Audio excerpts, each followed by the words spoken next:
Guntur Brindavan gardens లో Narla auditorium ఇప్పుడు కూటమి వర్సెస్ వైసీపీ నేతల మాటల యుద్ధానికి కారణమైంది. 5 ఏళ్ల వైసీపీ పాలనలో ఆడిటోరియం అభివృద్ధిని వైసీపీ నేతలు పట్టించుకోలేదు. ఏపీలో కూటమి ప్రభుత్వం అధికారంలోకి రాగానే ఆడిటోరియం అభివృద్ధికి కూటమి నేతలు ముందుకొచ్చారు.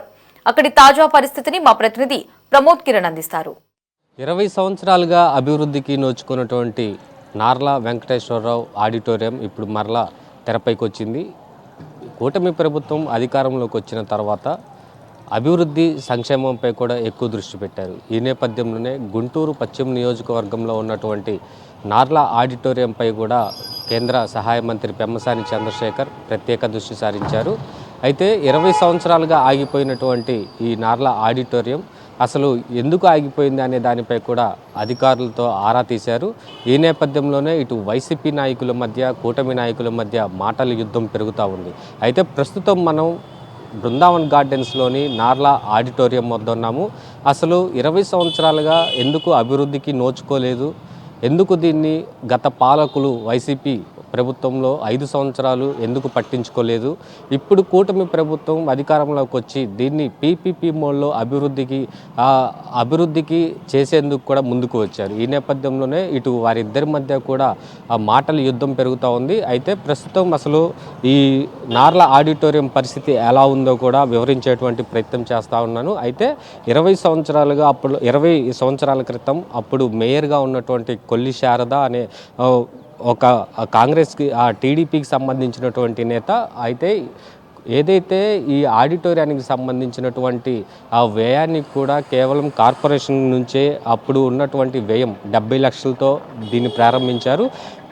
ఏదైతే ఇటు ప్రజలకి పేద మధ్య వర్గాలకు ఇక్కడ పెళ్ళిళ్ళు చేసుకోవాలన్నా కానీ లేదంటే ఏదైనా వినోదం పంచేందుకు కూడా ఈ ఆడిటోరియం పనికొస్తుందంటూ కూడా అప్పుడు ఉన్నటువంటి మేయర్ కొల్లి శారద దీన్ని ప్రారంభించారు. అప్పుడు 2004లో చంద్రబాబు నాయుడు చేతుల మీదుగా కూడా దీన్ని శిలాఫలకాన్ని ఏర్పాటు చేశారు. అప్పట్లో దీన్ని చాలా పెద్ద ఎత్తున కూడా నార్ల ఆడిటోరియాన్ని ప్రజలకి చేరువంత చేస్తామని చెప్పేసి కూడా దీన్ని చాలా వేగవంతంగా కూడా నిర్మాణ పనులు అయితే చేపట్టారు. అయితే అప్పట్లో ఉన్నటువంటి కూటమి టీడీపీ ప్రభుత్వం తర్వాత కాంగ్రెస్ ప్రభుత్వం అధికారంలోకి వచ్చింది. అధికారంలోకి వచ్చిన తర్వాత అయితే టీడీపీ ప్రభుత్వం చేసినటువంటి అభివృద్ధిని కూడా అప్పుడు కాంగ్రెస్ ప్రభుత్వం ఆపేసింది. అప్పుడు 20 సంవత్సరాల క్రితం ఆగిపోయినటువంటి నార్ల ఆడిటోరియం పరిస్థితి మనం విజువల్స్లో సిటీ 24/7 ఎక్స్క్లూజివ్గా చూపిస్తూ ఉంది. ఇది ఆడిటోరియం పరిస్థితి. ఎక్కడైతే మనం ఆడిటోరియం కింద ఉన్నాం ప్రస్తుతానికి ఈ ఆడిటోరియం కింద కూడా ఇది వాహనాలకి పార్కింగ్ కలిగినటువంటి ఏరియా.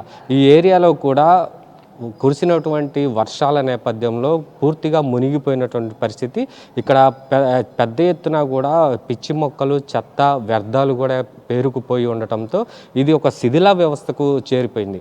అయితే గత 5 సంవత్సరాలు కూడా ఇక్కడ ఎన్నో అసాంఘిక కార్యకలాపాలకు కూడా ఇది అడ్డాగా మారింది. అప్పట్లో ఉన్నటువంటి టీడీపీకి సంబంధించినటువంటి నేతలు దీనిపై ఎన్నిసార్లు ప్రశ్నించినప్పటికీ కూడా అప్పుడు ఉన్నటువంటి వైసీపీ పాలకులు దీన్ని పట్టించుకున్నటువంటి పాపాన పోలేదు. అయితే కేంద్ర సహాయ మంత్రి పెమ్మసాని దీనిపై ప్రత్యేక దృష్టి సారించి అసలు నార్ల ఆడిటోరియం ఆగిపోవటానికి గల కారణాలేంటి, అప్పుడు ఉన్నటువంటి వ్యయం ఇప్పుడున్నటువంటి వ్యయానికి వ్యత్యాసం ఎంత ఉంది అనేది కూడా ఒక అంచనా వేశారు. అయితే అప్పుడు 70 లక్షలలో పూర్తి అవ్వాల్సినటువంటి నార్ల ఆడిటోరియం ఇప్పుడు 6 కోట్లకు వచ్చింది.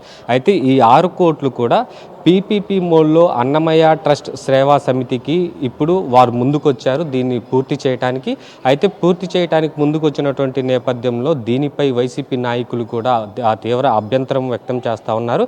అయితే పీపీపీ మోడ్లో దీన్ని చేయడానికి అవకాశం లేదు. కేవలం నగరపాలక సంస్థకు సంబంధించినటువంటి ఆ బడ్జెట్లోనే ఈ 6 కోట్లు కేటాయించాలంటూ కూడా కౌన్సిల్ సమావేశంలో తీర్మానించారు. అయితే దీని మధ్య కూడా ఇటు కమిషనర్కి డిప్యూటీ వైసీపీ కార్పొరేటర్లకి కూడా పెద్ద ఎత్తున వాగ్వాదం చోటు చేసుకుంది. అయితే ప్రస్తుతం అయితే దీనిపై కూటమి నాయకులు కూడా ఒకటే చెప్తా ఉన్నారు, ఏదైతే అభివృద్ధికి సంక్షేమానికి మేము పెద్దపీట వేస్తున్నామో, అంటే నగరపాలక సంస్థ బడ్జెట్ ఇప్పటికే అనేక అభివృద్ధి కార్యక్రమాలకు పెద్దపీట వేసింది. కాబట్టి ఇప్పుడున్నటువంటి బడ్జెట్లో దీన్ని పూర్తి చేయలేమంటూ కూడా కొంత అధికారులు చెప్పినప్పుడు దీన్ని పీపీపీ మోడ్లో చేసేందుకు కూడా అన్నమయ్య ట్రస్ట్ 6 కోట్లు భరించడానికి కూడా దీనికి ముందుకు వచ్చారు. ఈ అన్నమయ్య ట్రస్ట్ సేవా సమితి ద్వారా ఇప్పుడు దీనికి ఉన్నటువంటి వ్యయాన్ని 6 కోట్లు ఏదైతే ఉందో 6 కోట్ల వ్యయాన్ని కూడా తీసుకువచ్చేందుకు కూడా దీన్ని అభివృద్ధి చేసి పేద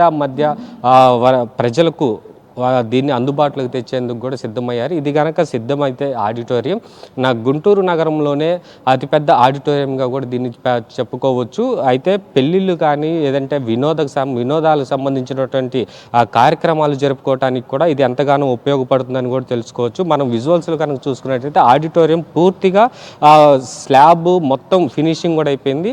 అంటే పెయింటింగ్ వర్క్లు, ఫర్నిచరు దీనికి సంబంధించి మాత్రమే ఇప్పుడు పెండింగ్లో ఉంది. అయితే 20 సంవత్సరాల నుంచి కూడా ఇది ఇలా పెండింగ్ ఉండటంపై కూడా ఇప్పటికే స్లాబ్ కూడా కొంతమేర డ్యామేజ్ అయితే చేకూరింది. అయితే ఈ డ్యామేజ్ని మరలా దీన్ని పునర్నిర్మించి దీనికి సంబంధించినటువంటి ఏదైతే ఫర్నిచర్ కావచ్చు, లేదంటే పెయింటింగ్ వర్క్స్ కావచ్చు, ప్రతి ఒక్కటి కూడా అభివృద్ధి చేసేందుకు కూటమి నాయకులు అయితే ముందుకు వచ్చారు. అయితే ఈ వివాదం కూడా పూర్తి తారాస్థాయికి చేరింది. పీపీపీ మోడ్లో కనుక కూటమి ప్రభుత్వం కనుక దీన్ని అభివృద్ధి చేస్తే మాత్రం వైసీపీ నాయకులు తప్పకుండా అడ్డుకుంటామంటా ఉన్నారు. అయితే కూటమి నాయకులు మాత్రం పీపీపీ మోడ్లో తప్పకుండా దీన్ని పూర్తి చేసి ప్రజలకు అందుబాటులోకి తీసుకొస్తాము. అయితే వైసీపీ నాయకులు గత 5 సంవత్సరాలు దీన్ని అభివృద్ధి చేసినటువంటి పాపాన పోలేదు. కానీ ఇప్పుడు మేము అభివృద్ధి చేసేందుకు ముందుకు వస్తే ఎందుకు ఆపుతున్నారంటూ కూడా వారిని ప్రశ్నిస్తున్నటువంటి పరిస్థితి. ఏదేమైనప్పటికీ ఈ పీపీపీ మోడ్లో అన్నమయ్య ట్రస్ట్ సేవా సమితి ఆధ్వర్యంలో మరి కొంత కాలంలో ఏదైతే సంవత్సరం పట్టేటువంటి అవకాశం అయితే ఉంది. ఈ సంవత్సర కాలంలో కూడా దీన్ని పూర్తి చేసి గుంటూరు నగర ప్రజలకు నార్లా వెంకటేశ్వరరావు ఆడిటోరియం అందుబాటులోకి తీసుకొచ్చేందుకు కూడా కూటమి నాయకులు సిద్ధమయ్యారు. కెమెరామెన్ షణ్ముఖతో ప్రమోద్ కిరణ్, సిటీ 24/7 గుంటూరు.